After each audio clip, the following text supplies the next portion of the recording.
الحمدللہ الذی خلق البیان الصلاۃ والسلام علیک یا سیدی یا رسول اللہ وعلی آلک وصحبک یا سیدی یا رحمت للعالمین۔ قال اللہ تبارک و تعالی فی شان حبیبہ النبی اولی بالمؤمنین من انفسہم، صدق اللہ مولانا العظیم۔ وقال اللہ تبارک و تعالی فی شان حبیبہ ان اللہ وملائکتہ یصلون علی النبی یا ایھا الذین آمنوا صلوا علیہ وسلموا تسلیما۔ پڑھیے الصلاۃ والسلام علیک یا سیدی یا رسول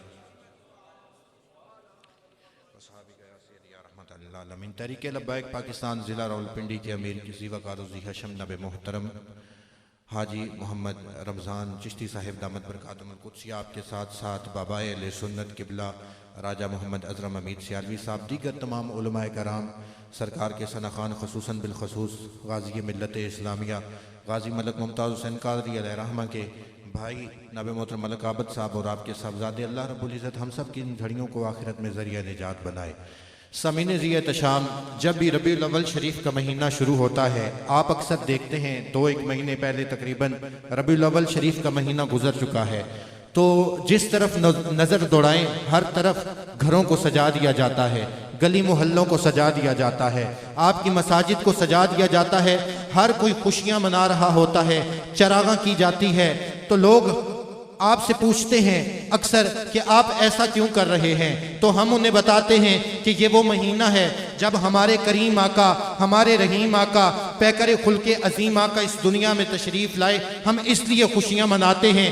جب آپ سوشل میڈیا پہ اپنی یہ تقاریر، یہ تقاریب اور اپنی گلیاں، محلے اور بازار سجے ہوئے اپلوڈ کرتے ہیں، تو دنیا کے کفار آپ سے پوچھتے ہیں کہ آپ نے یہ سرکار کے ذکر کی جو محفل سجائی ہے، یہ گلیاں سجائی ہیں، یہ محلے سجائے ہیں، یہ کیوں سجائے ہیں؟ تو ہم انہیں بتاتے ہیں کہ ہم نے اس لیے سجائے ہیں کہ اس دن ہمارے کریم آقا، ہمارے رحیم آقا، پیکر خلق عظیم آقا اس دنیا میں تشریف لائے۔ ہم اپنے نبی کی عزت اور اپنے نبی کی آمد پہ خوشیاں مناتے ہیں، تو دنیا کے کافر ہم پہ ہنستے ہیں اور کہتے ہیں تم نے خوشیاں تو منائی اپنے نبی کی، تمہیں حق حاصل تھا کہ تم اپنے نبی کی خوشیاں مناتے اس وقت جب تم اپنے نبی کی عزت اور ناموس پہ پہرا دیتے۔ ہم نے تمہارے بیچ میں سے تمہارے نبی کی گستاخہ کو اس ملک سے رہا کروا کے اپنے پاس بلوا لیا، تم کچھ نہ کر سکے۔ تمہارے درمیان موجود تمہاری امت کا مجاہد غازی ملک ممتاز حسین قادری کو تمہارے ہی ملک میں ہم نے سولی پہ لٹکا دیا، تم کچھ نہ کر سکے۔ تمہاری ہی ماؤں اور بہنوں کی عزتیں ہم نے لوٹی، کشمیر کے میدانوں میں، فلسطین میں، برما میں، لیبیا میں، چیچنیا میں ہم نے تمہارے بیٹوں کو ذبح کر دیا، تمہارے بزرگوں کی لاشوں کو تہو نہس کر دیا، لیکن تم کچھ نہ کر سکے۔ تب مسلمان روتا ہے، تڑپتا ہے اور سرکار کی بارگاہ میں عرض کرتا ہے، چھوڑ کے آپ کا دامن رحمت آقا ہم سے بھول ہوئی، کھو دی اپنی قدر و قیمت آقا ہم سے بھول ہوئی۔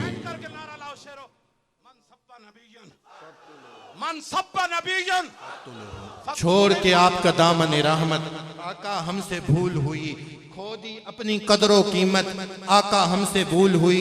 میں نے آپ کے سامنے قرآن مجید فرقان حمید کی جو آیت مقدسہ تلاوت کرنے کا شرف حاصل کیا ہے، اس میں بھی اللہ رب العزت نے ارشاد فرمایا، النبی اولا بالمؤمنین من انفسہم، تم پر تمہاری جانوں سے زیادہ حق میرے محبوب کا ہے۔ کیا مطلب؟ نماز، روزہ، حج، زکوٰۃ اگر یہ رہ جائے، تم بیمار ہو، تمہاری اپنی جان کا اس میں کوئی مسئلہ ہو، نماز اگر رہ جائے قضا ادا کر لینا، روزہ رہ جائے کفارہ ادا کر لینا، لیکن جب نبی کی عزت اور ناموس کی بات آ جائے تو عبداللہ بن جہش کی طرح جسم کے ٹکڑے ٹکڑے کروا کر نبی کے دین پہ قربان ہونا پڑے تو ہو جانا، ابو مسلم خولانی کی طرح دہکتی ہوئی آگ میں کودنا پڑے تو کود جانا، امیر حمزہ کی طرح جسم کا ایک ایک حصہ کٹوانا پڑے تو کٹوا دینا، انس بن نضر کی طرح جسم کا ایک ایک حصہ کٹوا کر قیمہ کروانا پڑے تو کروا دینا۔ ہاں اگر امام حسین کی طرح 72 سر دینے پڑے تو دے دینا، لیکن بات اگر حضور کی عزت کی آ جائے اور حضور کی عظمت کی آ جائے، حضور کی ناموس بھی آ جائے تو دنیا والوں کو یہ پیغام دے دینا کہ جب تک رگوں میں خون ہے، جب تک ہے تن میں جان ہم تاجدار ختم نبوت کے پاسبان. زندہ باد زندہ باد زندہ. یہی پیغام قبلہ امیر المجاہدین نے دیا. یہی پیغام آگ کے پاس تحریک لبیک یا رسول اللہ علیہ السلام کی یہ قائدین لے کے آئے. یہی پیغام ہماری اس پوری تحریک کا ہے کہ اگر آپ نے سرخرو ہونا ہے تو آقا کریم علیہ السلام کے در اقدس پہ آ جائیں اور سرکار کے دامن سے وابستہ ہو جائیں, سرکار کی عزت اور ناموس میں پہرا دیں.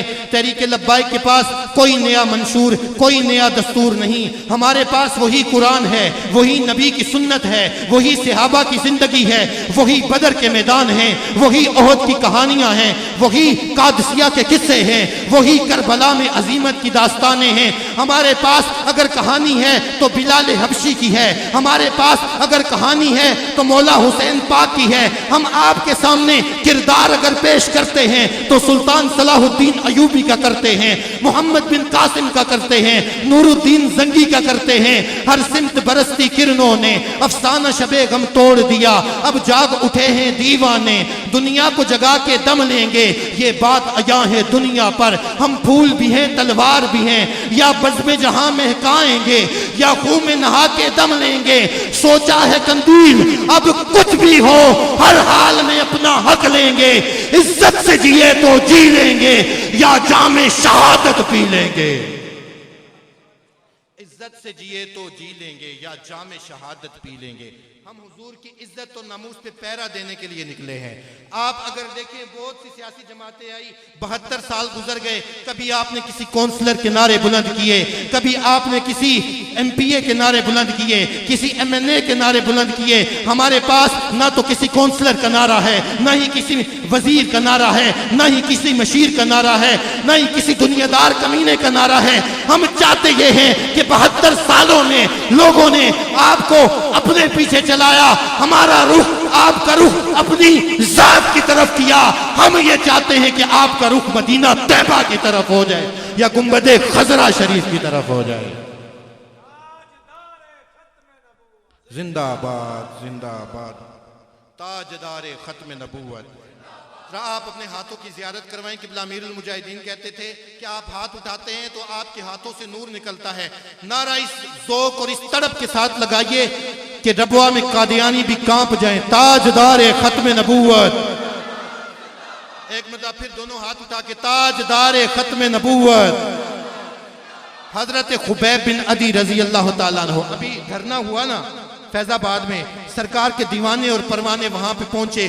کون سا جذبہ لے کے؟ یہ امیر المجاہدین کی تربیت ہے. حضرت خبیب بن عدی رضی اللہ تعالیٰ عنہ کو جب کفار مکہ نے پکڑ لیا, غزوہ بدر اور غزوہ احد کے بعد کفار مکہ نے جب آپ کو پکڑا تو مقام تنیم, جہاں پہ ابھی مسجد عائشہ ہے, اس مقام پر آپ کو تختہ دار پہ لٹکا دیا گیا اور پورے مکہ مکرمہ میں اعلان کیا گیا کہ رسول اللہ کا, محمد عربی کا ایک غلام خبیب بن عدی ہمارے ہاتھ آ گیا ہے. آ جاؤ, چھریاں لے آؤ, چاقو لے آؤ, نیزے لے آؤ. آپ سوچ سکتے ہیں کہ بدر کے میدان میں کافروں میں سے جن کا باپ قتل ہوا, جن کا بیٹا قتل ہوا, جن کا بھائی قتل ہوا, انہیں پتہ یہ چلے کہ ہم نے بدلہ لینا ہے اور ایک بندے سے لینا ہے تو کیا کیفیت ان کی ہوتی ہے. حضرت خبیب بن عدی رضی اللہ تعالیٰ عنہ کے ہاتھ باندھے گئے, پاؤں باندھے گئے. ہاتھ اور پاؤں جب آپ کے بندھے نا تو آپ کو جب بتایا گیا کہ آپ سے اب سارے کفار مکہ نے جو ہے بدلہ لینا ہے, آپ نے تڑپ کے کہا ستمگر ادھر آ, ہنر آزمائیں, تو تیر آزما ہم جگر آزمائیں. حضرت خبیب بن عدی رضی اللہ تعالیٰ عنہ کو جب تختہ دار پہ لٹکایا گیا, ہاتھ بندھے ہوئے ہیں, پاؤں بندھے ہوئے ہیں, کفار مکہ تڑپ کے جب آئے, پلٹ پلٹ کے آ رہے ہیں, بچے آ رہے ہیں چھریاں لے کے, بزرگ آ رہے ہیں, بوڑھے آ رہے ہیں, کوئی دور سے ہٹ ہٹ کے آپ کے جسم پہ نیزوں کے وار کر رہا ہے. آپ کے جو ناخن ہیں, ہاتھ کے ناخن کھینچ کے نکال دیے گئے, آپ کے پاؤں کے ناخن کھینچ کے نکال دیے گئے, آپ کے ہاتھ کی ناخن کی انگلیاں کاٹ دی گئی, ہاتھ کاٹ دیے گئے, پاؤں کاٹ دیے گئے, دایاں بازو کٹا, بایاں بازو کٹا, دونوں ٹانگیں کٹی, سارا جسم خون سے سارے کا سارا جسم خون میں ڈوبا ہوا ہے. آپ کا جسم خون سے شرابور ہے. نعرہ تکبیر, نعرہ رسالت، نعرہ تحقیق، نعرہ حیدری، نعرہ غوثیہ۔ آپ کا سارا جسم خون میں ڈوبا ہوا ہے، اور جب آپ کا سارا جسم خون سے ڈوبا ہوا ہے، جسم کا ایک ایک حصہ کٹا ہوا ہے، لیکن ابھی زبان سلامت ہے، تو کفار نے آپ کو کہا کہ کیا اب بھی تم یہی اعلان کرتے ہو کہ اپنے نبی سے وفا کرو گے؟ تو آپ نے تڑپ کے کفار کو کہا تم کیا سمجھتے ہو اتنے سارے ظلم و ستم کرنے کے بعد کیا میں اپنے نبی سے بے وفائی کر جاؤں گا؟ نہیں نہیں، یہ زبان کاٹ دو، جسم و جان کاٹ دو، محبت مصطفیٰ کی سزا دو مجھے، دین شاہ طیبہ سے رکوں گا نہیں، چاہے 100 بار رسولی چڑھا دو مجھے، ٹکڑے ٹکڑے کرو میرا سارا بدن، آگ روشن کرو اور جلا دو مجھے، جب میرے جسم کی راکھ بن جائے تو جاہلو تم ہوا میں اڑا دو اسے، 1-2 دن نہیں صبح محشر تلک، جس طرف جس جگہ یہ ہوا جائے گی، یہ خبیب بن عدی کا وعدہ رہا، یا نبی کی صدا آئے گی۔ 1-2 دن نہیں صبح محشر تلک، جس طرف جس جگہ یہ ہوا جائے گی، یہ خبیب بن عدی کا وعدہ رہا، یا نبی کی صدا آئے گی۔ تحریک لبیک پاکستان کے پاس یہی داستانیں ہیں، ہمارے پاس وہی کربلا میں عظیمت کی داستانیں ہیں۔ ہم یہ چاہتے ہیں کہ کوئی دنیا دار کا بدترین شخص ہمارے آقا کریم کی شان میں گستاخی کرے تو امیر المجاہدین نے دنیا والوں کو یہ پیغام دے دیا، میرے آقا کریم کی حدیث مبارکہ ہے، من سب نبیًا فاقتلوہ، جو کوئی دنیا دار کمینہ میرے آقا کریم کی پوری دنیا میں کہیں بھی توہین کرے تو اسے امیر المجاہدین نے بتا دیا، اس کے لیے یہی پیغام ہے کہ جو بھی کوئی میرے آقا کریم کی توہین کرے تو اسے کاٹ کے رکھ دو، اسے کاٹ کے رکھ دو، اسے قتل کر دو، کیونکہ ہماری ساری عزتیں حضور کی عزت سے ہیں۔ اور پھر ہم جو ابھی بائی نعرہ لگا رہے تھے، کافی کم ہے، بائی نعرہ لگا رہے تھے پاکستان کا مطلب کیا، لا الہ الا اللہ۔ یہ پاکستان کی تاریخ کوئی ابھی سے شروع نہیں ہوتی ہے۔ 1857 میں مولانا کفایت علی کافی علیہ رحمہ کے ساتھ کیا کیا ظلم و ستم کیے گئے۔ حضرت مولانا حضرت موہانی رحمت اللہ علیہ 27 سال، یہ قبلہ حاجی صاحب بیٹھے ہوئے ہیں، اور ان کے ساتھ بھی جو پولیس والوں نے ظلم و ستم کیا، پھر بھی یہ ڈٹے ہوئے ہیں، میں ڈٹا نہیں، میں جھکا نہیں، میں بکا نہیں، میں چھپ چھپا کے کھڑا نہیں، جو ڈٹے ہوئے ہیں محاذ پر، مجھے ان صفوں میں تلاش کر۔ اس بزرگی میں بھی یہ حضور کے دین کی عزت کے لیے، حضور کے دین کی عظمت کے لیے اس جوش کے ساتھ، اس ولولے کے ساتھ کھڑے ہیں کہ دنیا کے لوگ اب بھی کہتے ہیں ہاں ہاں حضور کے غلام اب بھی زندہ ہیں۔ تو حضرت مولانا حضرت موہانی رحمت اللہ علیہ کو جب قید کی سزا ہوئی، انگریزوں کے خلاف جب آپ نے بولنا شروع کیا، انگریزوں نے آپ کو عمر قید کی سزا سنائی۔ 27 سال گزر گئے، روزانہ 1 من دانے آپ کو دیے جاتے، آپ چکی پیستے، 1 من دانے ہر روز۔ 27 سال گزرے نا، تو پھر جو بیر مصلحت پسند علماء تھے اس وقت کے چند ایک، انہوں نے پیغام بھیجایا کہ آپ جو ہے نا مولانا حضرت موہانی رحمت اللہ علیہ کو کہیں، انگریز حکومت نے، برطانیہ حکومت نے، کہ اب آپ بزرگ ہو گئے ہیں، کمر آپ کی ٹیڑھی ہو گئی ہے، ہڈیوں میں طاقت کوئی نہیں رہی، ہڈیوں کے اوپر جو جسم تھا، ماس تھا، وہ بھی گل گیا ہے، بزرگ ہو گئے ہیں، آپ بس اتنا کریں باہر آ جائیں اور انگریزوں کے خلاف بولنا ختم کر دیں۔ تو باہر سے کافی تعداد میں آپ کو خط لکھے گئے، پھر انگریزوں نے آخر میں اپنا وفد آپ کے پاس بھیجا کہ حضرت آپ بزرگ ہو گئے ہیں، آپ بوڑھے ہو گئے ہیں، اب آپ میں اتنی طاقت نہیں رہی، آپ بس یہ صفحے ہیں آپ کے پاس، یہاں پہ اتنا لکھ کے دے دیں کہ اب میں باہر نکل کے جو ہے انگریزوں کے خلاف بولوں گا نہیں اور کچھ نہیں کہوں گا، جہاد کا فتویٰ نہیں دوں گا۔ تو آپ نے کہا اچھا یہ بات ہے، ادھر لاؤ کاغذ، لاؤ کاغذ، لایا گیا، قلم لایا گیا، تو وہاں پر آپ نے یہ تحریر لکھی، اور یہ تحریر لکھ کر آپ نے انگریزوں کے حوالے کر دی۔ اس میں کیا لکھا تھا؟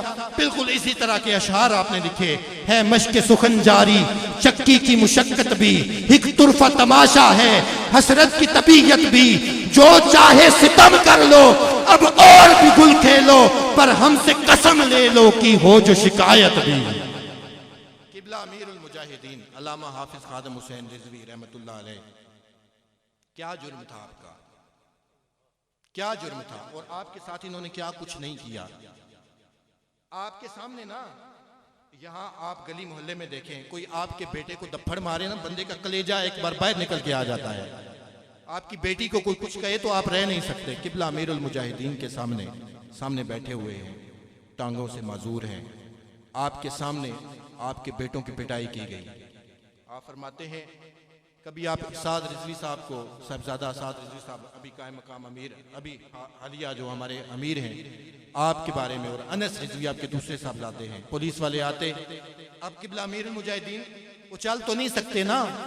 ان کا جرم کیا تھا کہ حضور کی عزت اور ناموس پہ پہرا دیتے تھے۔ ان کا جرم یہ تھا کہ اس ملک میں شریعت کے نفاذ کی بات کرتے تھے۔ انہیں کیا کیا سزائیں دی گئیں؟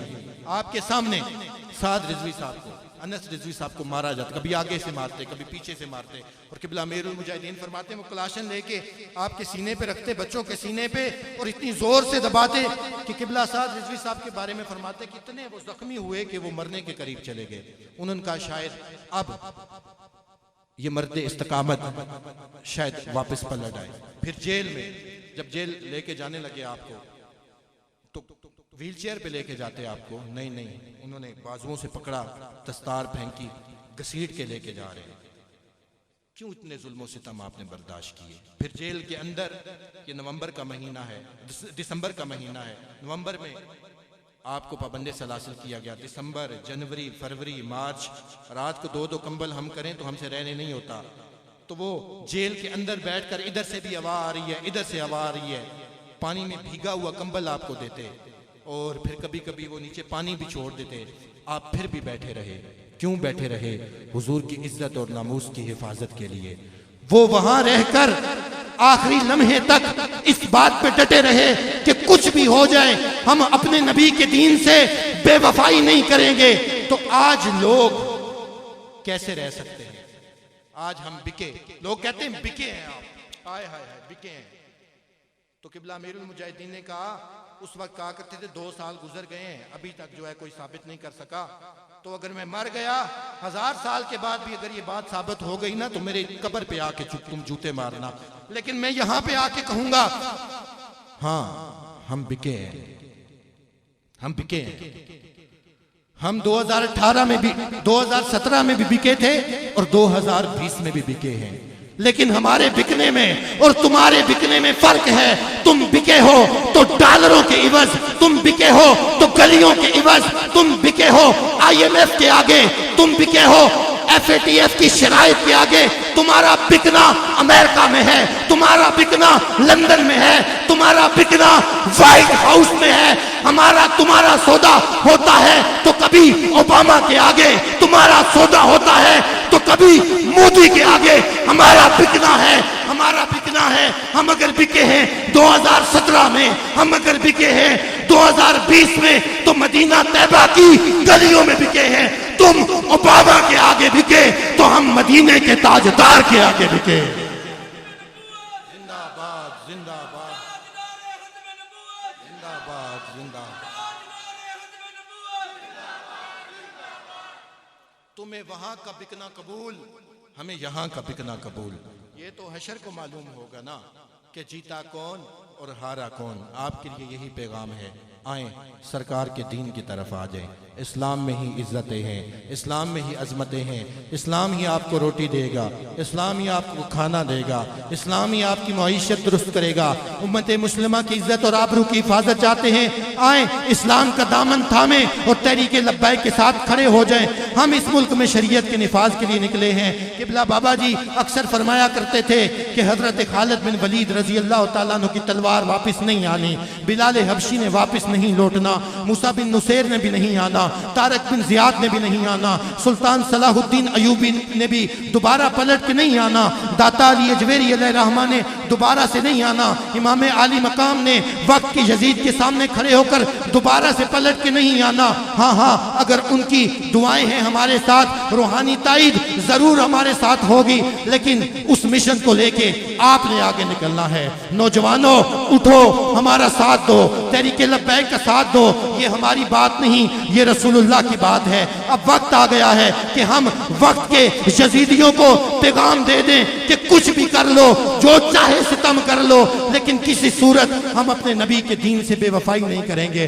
آئیں رسول اللہ کے نام پہ اپنی گلی اور محلوں کی گرانٹوں کو قربان کر دیں۔ آئیں اپنی گیس کی گرانٹوں کو رسول اللہ کے نام پہ قربان کر دیں، اپنی گلیاں پکی کرانے کی گرانٹوں کو رسول اللہ کے نام پہ قربان کر دیں۔ اللہ رب العزت آپ سب کا حامی و ناصر ہو۔ آخر میں تاجدار ختم نبوت کا نعرہ بلند کیجئے، دونوں ہاتھ فضا میں اٹھا کے لہرا کے، آپ کے ہاتھوں سے نور نکلتا ہے، ہاتھ اٹھا کے تاجدار ختم نبوت۔ شور تکبیر سے تھر تھراتی زمین، تاجدار ختم نبوت۔ یہ زمین ایک بار ہلے، تاجدار ختم نبوت۔ یہ لوگوں کے لیے پیغام ہے کہ نام نبی پہ جب بھی کبھی مشکل یا افتاد پڑی، غیرت مسلم جاگ اٹھی، امت ساری بول اٹھی، شان رسالت زندہ آباد، ختم نبوت زندہ آباد۔